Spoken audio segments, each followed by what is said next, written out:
Bon, j'ai besoin de vos encouragements parce que je suis un peu ému.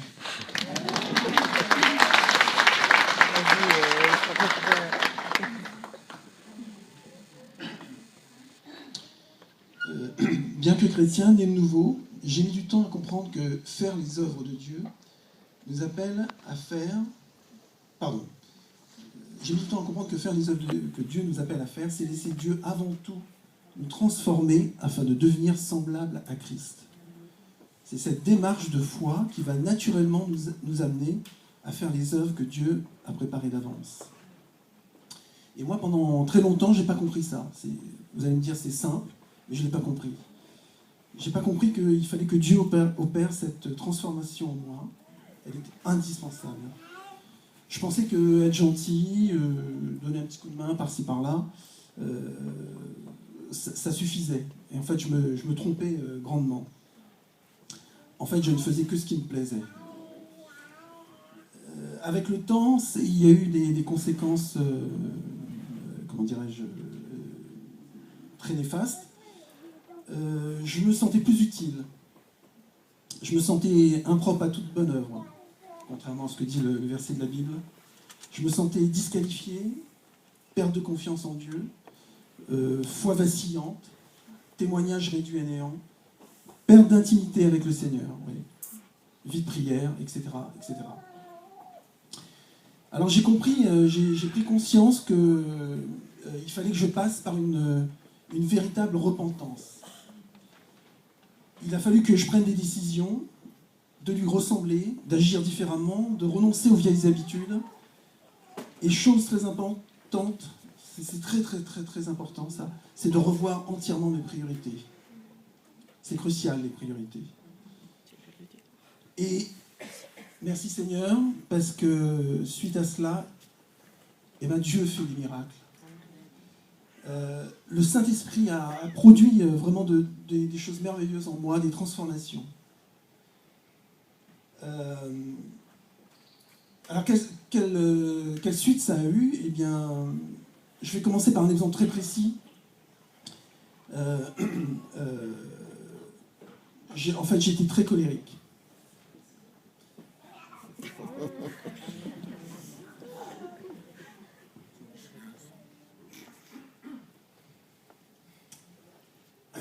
Donc, vous pouvez imaginer les conséquences que ça peut avoir. Je pouvais avoir des crises violentes, verbalement, et les conséquences étaient très néfastes.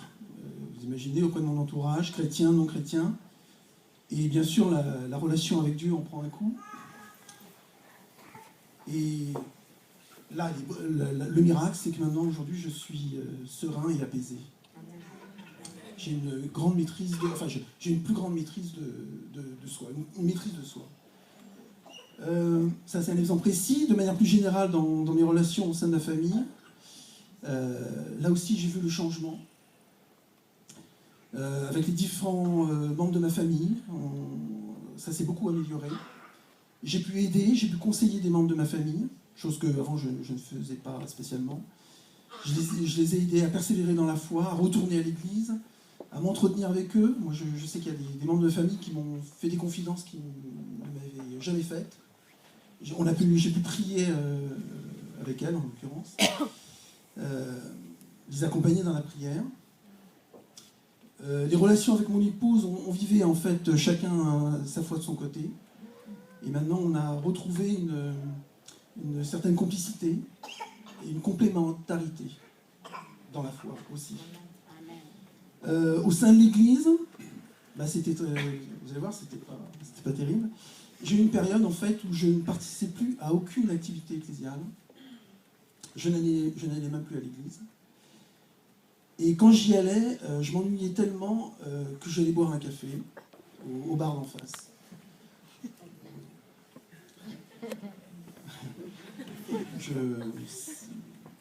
Si vous me voyez au café, c'est...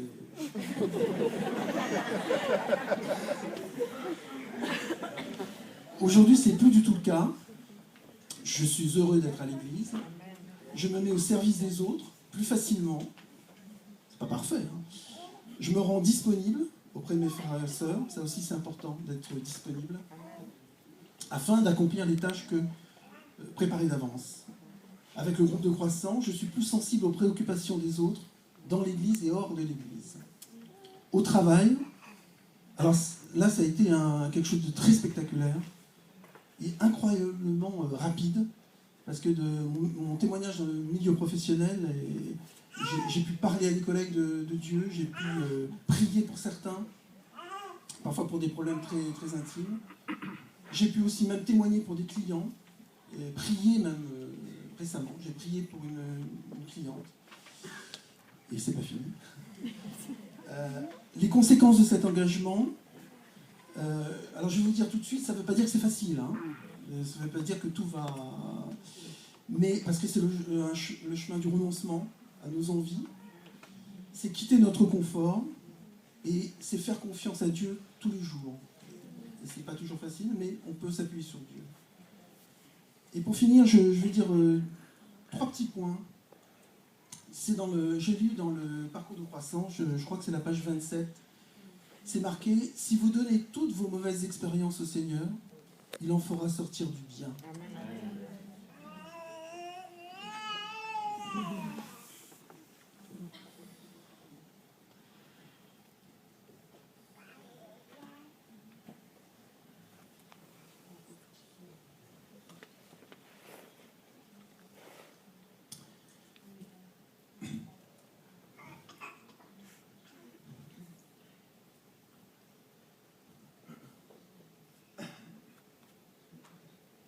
Donc je l'ai vécu personnellement, j'ai été disqualifié par toutes mes mauvaises expériences, toutes mes mauvaises actions, mais le Seigneur m'a rétabli, m'a révélé quel amour merveilleux.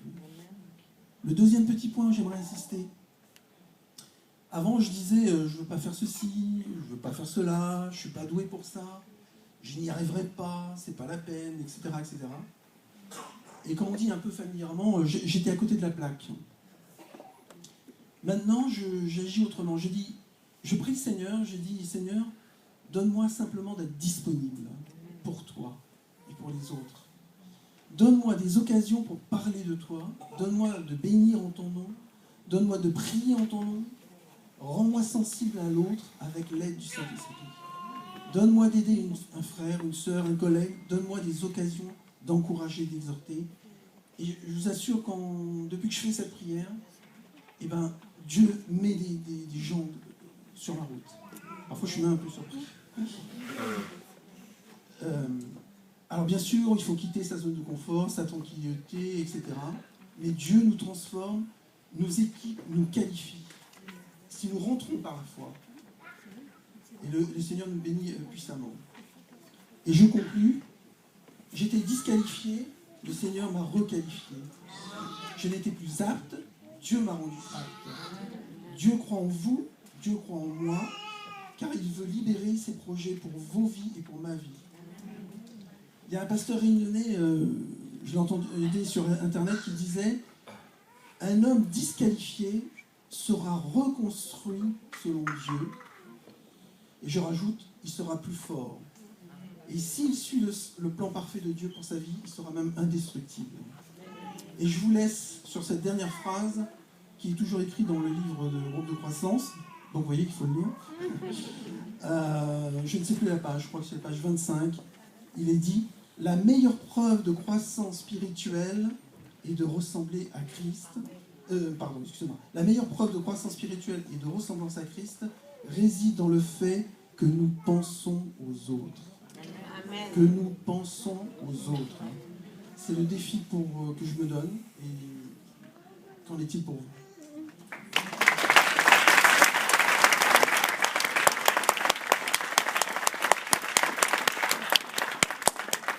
Merci de partager ton vécu. Je vais tout remettre ça entre les mains de Dieu et lorsque je prie que chaque personne